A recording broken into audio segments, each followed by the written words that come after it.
भारताचा मार्क्सवादी लेलनवादी पक्ष लाल बावट्याच्या वतीने आज पालघर जिल्हाधिकारी कार्यालयाच्या समोर बेमुदत धरणे आंदोलन सुरू आहे। आज 22 डिसेंबर आहे। अनेक मागण्यांसाठी ह्या ठिकाणी बेमुदत धरणे आंदोलन सुरू आहे। काय बोलणार, कुठल्या मागण्यांसाठी तुमचं धरणे आंदोलन सुरू आहे कलेक्टरच्या बाहेर? एक नाही तर अनेक मागण्या आहेत आमच्या। घरकुलांचा विषय आहे की वसई तालुक्यामध्ये मोठ्या प्रमाणात आदिवासी समाजाला जी घरकुलं दिलेली आहेत त्या घरकुलांवर बिगर आदिवासींनी अतिक्रमण केल्यात आणि तिथला सरपंच आणि ग्रामसेवकांच्या संगनमताने आदिवासींची घरकुलं बिगर आदिवासींच्या नावावर करण्यात आल्यात आणि त्यामुळे आज आदिवासी समाज आमचा बेघर झालेला आहे आणि रस्त्यावर आलेला आहे। त्याबरोबर दुसरा विषय आहे, परणाली ग्रामपंचायत हद्दीमध्ये जी आदिवासी मुलं निवडून आली, केवळ त्या गोष्टीचा मनात राग धरून आदिवासी मुलांवर प्राणघातक हल्ला झाला आणि ॲट्रॉसिटीचा गुन्हा दाखल होऊन सुद्धा आरोपी पोलीस स्टेशनच्या ताब्यात असून सुद्धा FIR झाल्यानंतर आरोपींना मोकाट सोडण्यात आलं आणि आताच्या घडीला पोलीस प्रशासन आणि आरोपींमध्ये चोर पोलिसांचा गेम चालू आहे। ही लोक पळतात, ही लोक शोधतात, या सगळ्या पोलिसांना माहिती असून सुद्धा पोलीस जाणून बुजून आरोपींना अटक करत नाहीत। आणि या सगळ्या मागण्यांना घेऊन बाकीचे काही विषय आहेत आमचे की आमच्या मुलांवर प्राणघातक हल्ला झालेला आहे। एका धनदाडग्या पैसेवाल्यांनी एका आमच्या गरीब व्यक्तीला पैसे दिले होते व्याजावर, व्याजाचे पैसे परत करू शकले नाहीत म्हणून त्याला टार्गेट करण्यात आलं, त्याला दबाव टाकण्यात आला, त्याचा मानसिक छळ करण्यात आला आणि शेवटी त्या माणसाने नाईलाजास्तव गरिबीच्या कंटाळून गरिबीला त्याने आत्महत्येचा पर्याय निवडला। त्यामध्ये सुद्धा वानगाव पोलीस स्टेशनला गुन्हा दाखल झालेला असून अजूनपर्यंत आरोपीला अटक झालेली नाही। तुम्ही परणालीच्या प्रकरणामध्ये मध्ये सुद्धा आंदोलन केलेलं होतं, मग ते आंदोलन काय झालेलं आहे? प्रचंड मोठ्या संख्येने आमचं शांततेमय आंदोलन होतं। मूळ म्हणजे त्या आंदोलनाला पोलिसांनी परवानगी दिलेली नव्हती, तरीसुद्धा आम्ही आमच्या ताकदीवर पोलिसांच्या निषेधार्थ तो आंदोलन केला, मोर्चा काढला। आम्हाला त्यावेळी आश्वासन दिलं आलं होतं की तात्काळ आरोपींना अटक करण्यात येईल, कलमवाढ करण्यात येईल, मात्र अजूनसुद्धा आरोपींना अटक झालेली नाहीत। म्हणून आम्ही या ठिकाणी बेमुदत निर्णायक आंदोलन चालू केलं आहे। जोवर आरोपींना अटक होत नाहीत तोवर आम्ही इथून उठणार नाहीत, ही आमची भूमिका आहे। जसं तुम्ही मध्ये आंदोलन केलं होतं तेव्हा तुम्हाला आश्वासन दिलेलं होतं, आत्ताही तुमचं बेमुदत आंदोलन आहे, मग आत्ताही तुम्हाला आश्वासनं देतील, त्याच्यावर तुम्ही आहेत का? मग नाही, आश्वासन देऊन काय सांगतील? 2 दिवसात अटक करतो, 4 दिवसात अटक करतो, आम्ही सांगू तुम्ही अटक करेपर्यंत आम्ही इथंच बसतो। तुम्ही आरोपीने अटक केल्यानंतर कस्टडीत टाकण्यापेक्षा पहिला आम्हाला आणून दाखवा का यो आरोपी आम्ही आणलाय आणि मग तुम्ही कस्टडीत न्या, त्याशिवाय आम्ही इथून उठणार नाही। मग तुमची भूमिका हीच आहे का, जिथपर्यंत आरोपींना पकडत नाही तिथपर्यंत तुम्ही ठामपणे उभे आहेत या ठिकाणी? जिथपर्यंत आरोपींना गजाआड होत नाही, त्यांना अटक होऊन शिक्षा होत नाहीत, त्यांना ठोस भूमिका आमची हीच आहे का तोवर आम्ही इथून उठणार नाहीत। ह्या आंदोलनाचा आमचा पहिला दिवस आहे। पालघर जिल्ह्यामध्ये आमच्या पक्षाची प्रचंड मोठी ताकद आहे, मात्र आम्ही लोकांचा आमच्या कमिटीमध्ये ठरलेलं आहे की एक गावाची लोक एक दिवस येतील। आज ही फक्त परणाली गावातली लोक आल्यात, आम्ही त्या ठिकाणी बाजूला बसू शकता, लाकडं टोपं सगळं संसार घेऊन आलोत, इथं मांडव टाकलाय आणि बेमुदत निर्णायक आंदोलन हे आमचं चालणार आहे जोवर आरोपींना अटक होऊन। मूळ मागणी आमची अशी आहे की ॲट्रॉसिटी ॲक्टचं पोटकलम 4 काय सांगतोय की जर पोलिसांना माहिती असेल की हे ॲट्रॉसिटी आदिवासींचं प्रकरण असून सुद्धा जर आरोपींना पाठीशी घालत असतील किंवा आम्हाला न्याय देण्यामध्ये पोलीस कर्तव्यात कसूर करत असतील तर ॲट्रॉसिटी ॲक्टचे पोटकलम 4 नुसार पोलीससुद्धा आरोपी बनत आहेत। हे ॲट्रॉसिटी दाखल होऊन सुद्धा नंतर आरोपी पळाले कसे, CCTV कॅमेरे चेक करा आणि पोलिसांना सुद्धा ह्या प्रकरणात आरोपी करा। आम्हाला ह्या पोलिसांवर कायद्याचा विश्वास राहिलेला नाही आणि म्हणून आम्ही हे निर्णायक आंदोलन चालू केलं आहे। जोवर आम्हाला न्याय मिळत नाही तोवर आम्ही इथून उठणार नाही। परणालीच्या प्रकरणात एकंदरीत तुमची संशयास्पद भूमिका आहे का पोलिसांवर? 100% संशयास्पद भूमिका आहे, कारण की आज महिना होत आला परंतु अजूनपर्यंत आरोपीला अटक झालेली नाहीत। आणि दुसरी गोष्ट की सध्याचे सत्ताधारी राजकीय नेते ह्या प्रकरणाकडे पूर्णपणे पाठ फिरवत आहेत, कारण पंचायत समिती आणि जिल्हा परिषदेच्या निवडणुका तोंडावर आलेल्या आहेत। त्यांना असं वाटते की कुठेतरी एका समाजाची बाजू घेतल्यानंतर दुसरा समाज आमच्यापासून नाराज होईल आणि आम्हाला मतदान होणार नाही। मात्र आम्हीसुद्धा आमच्या सबंध पालघर जिल्ह्यामध्ये आदिवासी समाज असेल किंवा कष्टकरी जनता असेल यांना आम्ही आव्हान करतोय की ज्यावेळी आपल्यावर प्रसंग येतो त्यावेळी हे कुठलेच नेते मंडळी किंवा कुठल्याच प्रकारचे राजकीय पक्ष आपल्या पाठीशी उभे राहण्यासाठी येत नाही। केवळ ही लोक मताचं राजकारण करतायत आणि आत्ताच्या घडीला आम्हाला मताशी काही पडलेलं नाही, निवडणुकांशी काही पडलेलं नाही. आमच्या समाजावर अन्याय झाला आहे. आमच्या पोरांना पोलिसांच्या समक्ष पायदळीत उडवलं आहे आणि अजूनपर्यंत आरोपींना अटक झालेली नाही. ह्याच्या निषेधार्थ आम्ही हे आंदोलन करतोय आणि हे निर्णायक आंदोलन ठरणार आहे. जोवर आरोपींना अटक होत नाही तोवर आम्ही इथून उठणार नाहीत. तुमचं हे बेमुदत आंदोलन सुरू आहे, कशा प्रकारे हे बेमुदत आंदोलन सुरू राहणार आहे? पुढची रूपरेषा कशी असणार आहे? कार्यक्रमाची रूपरेषा अशी आहे की आम्ही आज सकाळी 11 वाजल्यापासून आमचं आंदोलन सुरू झालेलं आहे. फार मोठ्या जल्लोषाने आणि एवढे लोक आम्हाला अपेक्षित नव्हतं एवढी सगळी लोक येतील आणि अजूनही आमची लोक येतील. संध्याकाळपर्यंत अजूनही आमचा माप जमा होईल आणि जवळजवळ 6-7 दिवसाचं आमचं बेमुदत आंदोलन आहे. आणि जोपर्यंत आरोपीला शिक्षा होत नाही, जोपर्यंत आरोपीला अटक होत नाही, तोपर्यंत आमचं आंदोलन बहुतेक चालतच राहणार, चालूच राहणार. दिवस रात्र आम्ही लाकडं आणल्या, टोपं आणल्या, सगळं संसार, अन्नधान्य, सगळं तेल मसाला, मीठ मसाला सगळं घेऊनच बसलो.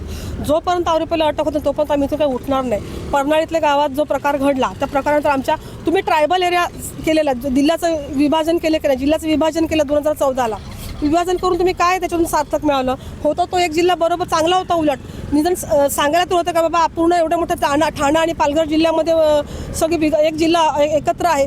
पालघर जिल्हा ट्रायबल एरिया करून तुम्ही काय उपयोग केला? उलट आमच्या आदिवासी लोकांना ते अत्याचारच व्हायला लागले. आज आमच्या मुलांना विनाकारण मारलं गेलं का? तर ते लोक निवडून आले म्हणून. मग हा काय लोकांना तुम्ही लोकांनी किती मोठा अन्याय केला आमच्या लोकांना. आणि दुसरी गोष्ट अशी की आरोपी मोकाट आम्ही पोलिसांनी विचारलं तुम्ही अजून त्यांना अटक काय नाही केली?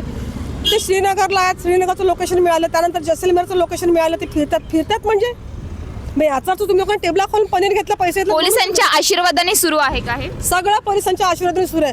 पोलिस एवढे हे आहेत ना की पाताळात जरी दडलेला आरोपी असेल त्याला तिथून बिळातनं उकरून पाताळातनं खोदून त्याला पाताळ जमीन खोदून त्याला आरोपीला काढतील. कसे पोलिसांनी आरोपी पकडले ते आम्हाला माहिती, आम्ही बातम्या वाचतो. पण ह्या पोलिसांना तुम्ही का शय देता आतापर्यंत? ह्या आरोपीला तुम्ही का आतापर्यंत अटक केली नाही? का म्हणून त्यांना तुम्ही शय देता? याचा अर्थ तुम्ही लोकांनी बक्कट पैसा घेतलेला आहे म्हणून तुम्ही त्यांना अटक करत नाही. कुठेतरी त्यांना भीती आहे की बाबा ह्या जर ह्यांच्या आदिवासी लोकांच्या बाजून जर न्याय दिला तर हे लोक आमच्या बदली करतील किंवा आम्हाला कुठे लांब नेऊन टाकतील किंवा आमच्या नोकरीवर काहीतरी गदा येईल म्हणून पोलीस लोक आतापर्यंत बिनधास्त राहिल्यात.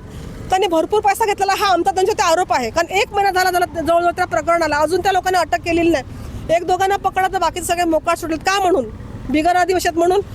त्याच ठिकाणी जर आदिवासी आमचे मुलं असतं तेवढ्याला जेलमध्ये टाकून चांगलं पाहिजे तसा मार दिला असता, लाथाबुक्यांचा मार. तुम्ही बोलतात का दुजाभाव करतात का? दुजाभावच आहे आमच्या लोकांवरती, हा दुजाभावच आहे. या दुजाभावामुळेच ह्या लोकांनी आतापर्यंत त्या आरोपीला पकडलेलं मिळत नाही आणि आमच्या लोकांवरती सरासर हा अन्याय आहे. आताच बघितलं का शेरूवाघ हे गाण्यातून हे करत आहेत, म्हणजे काय आहे नक्की गाण्याचे बोल? शासनाला जागा करण्यासाठी, पोलीस प्रशासनाला आरोप प्रत्यारोप ह्याच्यासाठी आहेत का? यासाठी म्हणजे तुम्हाला सांगितलं का हे जर त्या ठिकाणी त्या मारामारीच्या ठिकाणी आमची आदिवासी मुलं असती तर ह्या लोकांनी त्या मुलांना सोडलं असतं का? नाही सोडलं असतं. आता तुमचे जे गाण्याचे बोल होते ते काय आहेत नक्की? गाण्याचे बोल ह्यासाठी आहेत का ह्या प्रशासनाला कुठेतरी जाग यावी, या पोलिसांना कुठेतरी जाग यावी आणि जाग येऊन त्या लोकांनी त्या आरोपीला अटक. आमची कळकळ आहे मॅडम, ही आमची कळकळ आहे की महिनाभर झाला आमच्यावरती अत्याचार होऊन तुम्ही त्या लोकांना अटक का करत नाही? हे आम्ही कुठून गाण्याच्या माध्यमातून मांडतोय त्यांच्यापुढे. अशा प्रकारे गाण्याच्या माध्यमातून मांडून तसं जर त्या लोकांना जाग येईल थोडीफार, हा आमचा उद्देश आहे त्याच्या मागचा. लाल सलाम. परत एकदा प्रशासनाला जाग करून देतोय की जो 23 नोव्हेंबर 2025 रोजी झालेला प्रकार परनाली इथे कुठेतरी आदिवासी समाज निवडून येतोय, कुठेतरी आदिवासी समाज पुढे येतोय, त्या संदर्भात अपोजिट पार्टीला बिगर आदिवासी समाजाला कुठेतरी ते सहन होत नाही. त्याकरता त्यांनी बेदम मारहाण करून जीवघेणा हल्ला केला. तरी जीवघेणा हल्ला केला. त्यानंतर पोलीस प्रशासनाकडे आम्ही FIR दाखल केली. FIR दाखल केल्यानंतरही पोलीस प्रशासन कुठेतरी आम्हाला न्याय देत नाहीत.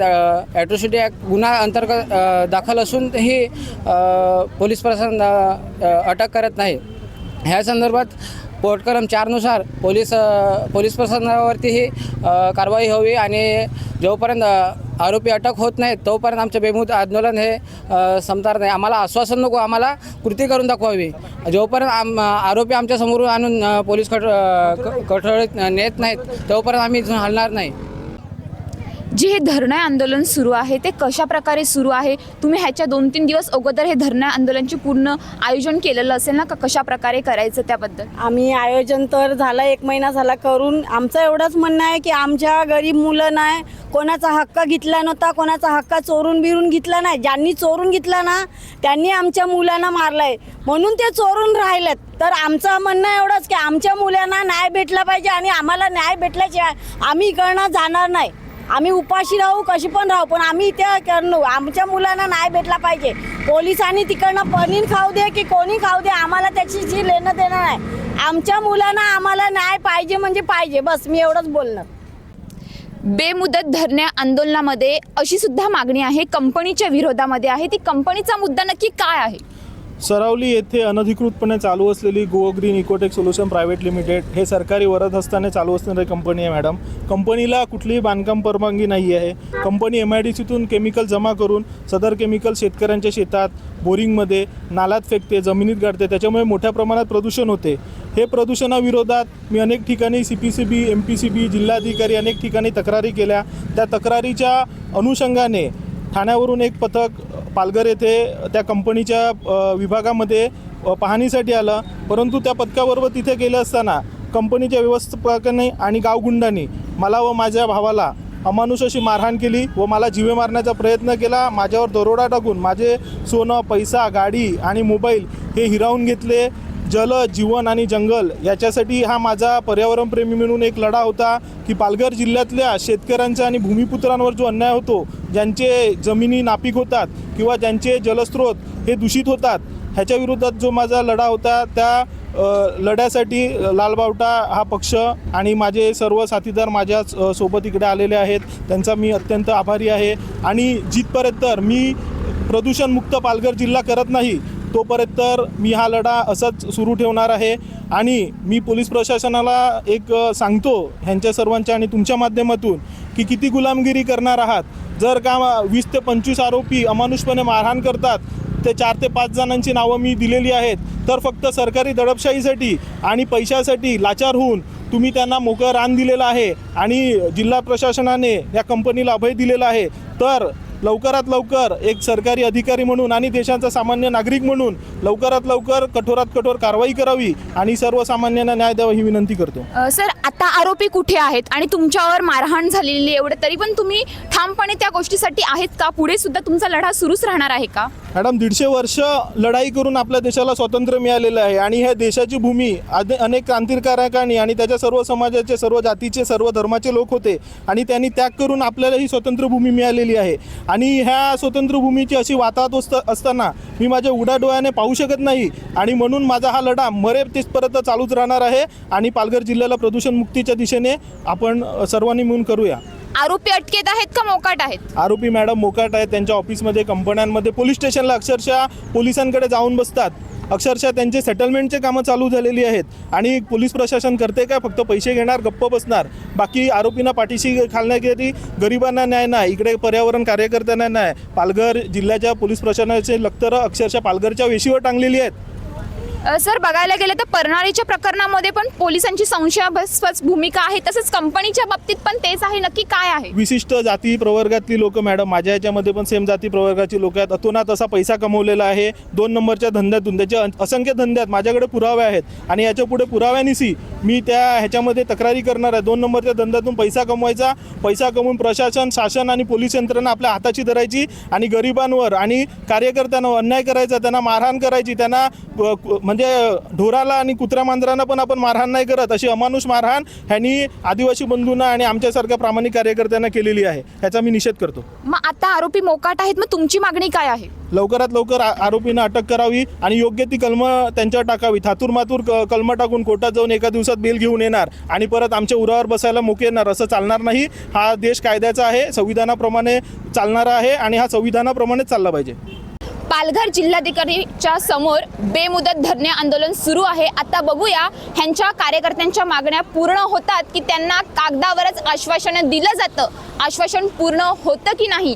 कार्यकर्त्यांचा एकच जोश आहे, पोलिसांच्या आशीर्वादानेच आरोपी फरार आहेत अशी त्यांनी असा आरोप केलेला आहे. तर बघूया आता हे बेमुदत धरणे आंदोलन किती दिवस चालतं की त्यांना आरोपींना पकडलं जातं हे आता पाहावं लागणार आहे. कॅमेरामॅन अपू बुकलेसह श्वेता रस, न्यूज पोलीस रिपोर्टर, पालघर.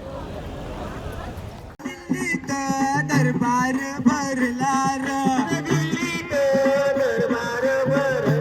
तुझा मुंबईत दरबार भरला दरबार भरला गाडी बसायला